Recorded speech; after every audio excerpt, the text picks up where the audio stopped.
પાટણની ધારપુર સરકારી હોસ્પિટલમાં સારવાર માટે આવતા ગરીબ દર્દીઓ પાસેથી રૂપિયા ઉઘરાવતા હોય તેવી ફરિયાદ ઉઠી છે, જ્યાં પ્રધાનમંત્રી જન આરોગ્ય યોજના હેઠળ દર્દીનું ઓપરેશન કરી રૂપિયા લેવાતા હોવાની ફરિયાદ ઉઠી, જેનો વિડીયો સોશિયલ મીડિયામાં વાયરલ થયો છે। જે બાદ દર્દીના પરિવારજનોને ઓર્થોપેડિક ડોક્ટર ઉપર ગંભીર આક્ષેપ કર્યા અને ફરિયાદ કરનાર દર્દીને સારવાર નહીં કરવાની ડોક્ટરે ધમકી આપી।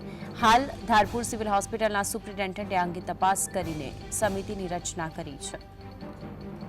વધુ માહિતી માટે સંવાદદાતા અલ્કેશ જોડાયા છે। અલ્કેશ, જે આખો મામલો સામે આવ્યો જેમાં પૈસા લેવામાં આવતા હતા ગરીબો પાસેથી, તેવી વિગતો છે, સ્પષ્ટતા શું અને અત્યારે ત્યાંની સત્યતા શું છે?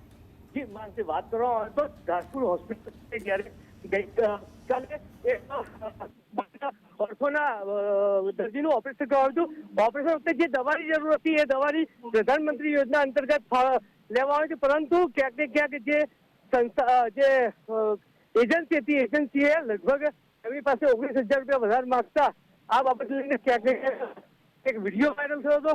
એને લઈને અત્યારે હોસ્પિટલ જે ધારપુર હોસ્પિટલ સમિતિ છે એને ડોક્ટરોની નીમવામાં આવી છે અને હાલ એની તપાસ ચાલી રહી છે। જી આભાર અલ્કેશ, માહિતી આપવા માટે।